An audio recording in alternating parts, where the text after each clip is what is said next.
नमस्कार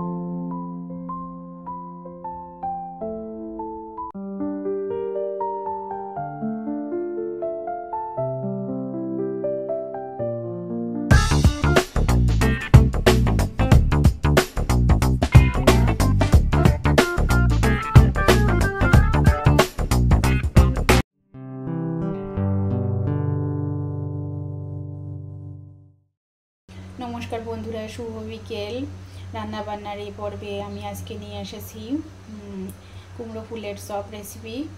তো এর আগেও আমি কুমড়ো ফুলের বড়া বানিয়েছিলাম, আজকেও বানাবো।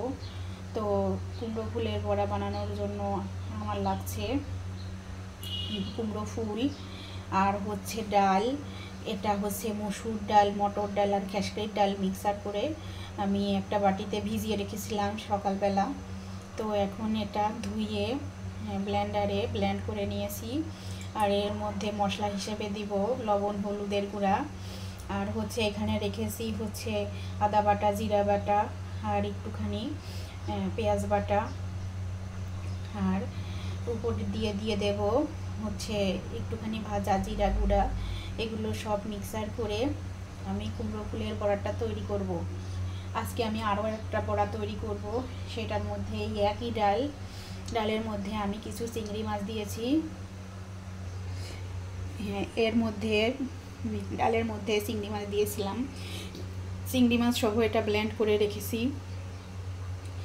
তো এইটা দিয়েও কিছু ফুলের বড়া তৈরি করব।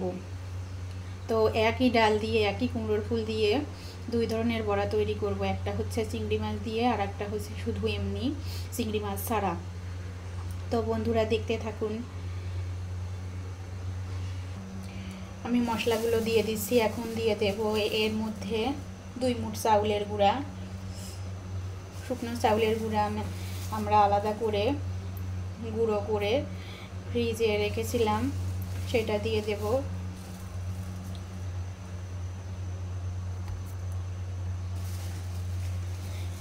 চাউলের গুঁড়াটা দিলে বড়াটা খুব সুন্দর মুচমুচে হবে। এখন একটু জল দিয়ে ব্যাটারটা তৈরি করে নেব। সবগুলো উপকরণ একসঙ্গে মিশিয়ে আমি পেস্টটা তৈরি করে নিয়েছি। এখন মিষ্টি কুমড়োর ফুলগুলো এর মধ্যে মেখে মেখে ভাজবো। তো কড়াইয়ে আমি তেল গরম করে নিয়েছি, এখন ফুলগুলো এর মধ্যে দিয়ে দেব।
বন্ধুরা বড়াগুলো সুন্দর মুচমুচে করে ভাজা হয়ে গেছে, এখন এগুলো তুলে নিচ্ছি।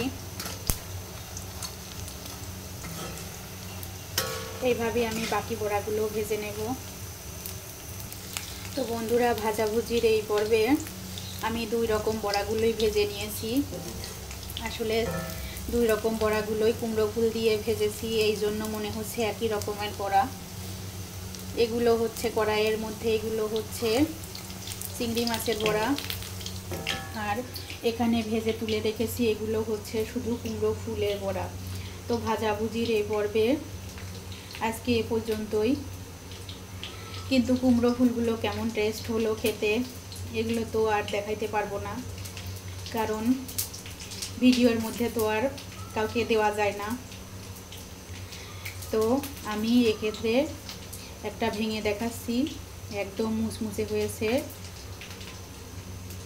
একদম মুসমুসে, খেয়েও দেখাবো, খেতেও খুব সুস্বাদু।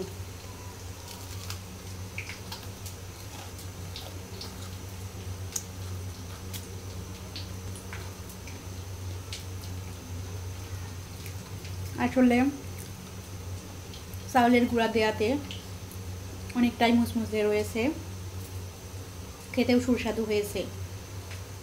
তো বন্ধুরা আজকে এ পর্যন্তই, পরবর্তীতে আবারও আসবো নতুন রান্না নিয়ে। ততক্ষণ পর্যন্ত সবাই ভালো থাকবেন, সবাইকে নমস্কার।